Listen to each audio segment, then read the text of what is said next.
Trending ngayon sa social media RC Munoz at ang kanyang costume sa cosplay na napaka-sexy.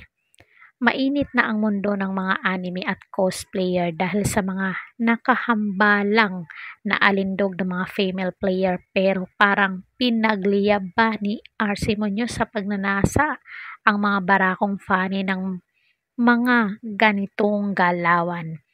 Nagbabaga ang kasiksihan ni RC Munoz sa kanyang cosplay impersonation ng isang karakter mula sa otaku culture at hango rin sa fictional character na Nico Robin. Pasok na pasok sa mga panlasa ng barako ang hitsura ni RC, talaga namang kahanga-hanga ang kasiksihan ng kanyang costume. Naka-string bikini lang ito at nakaluwa ang malulusog nitong boobie sa bahagyang pagkakabukas ng suot niyang midrib black long sleeves.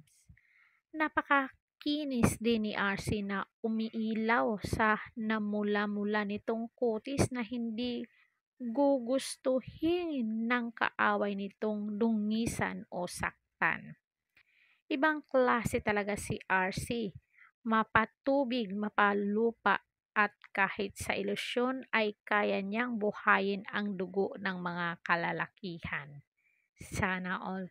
Hindi, talagang napakaganda talaga ni RC, lalo na sa kanyang costume dito sa cosplay. So, comment down kayo guys kung ano ang inyong naging pahayag dito. Don't forget to like, share, and subscribe. Karidad Official TV para updated kayo lagi, and thank you so much.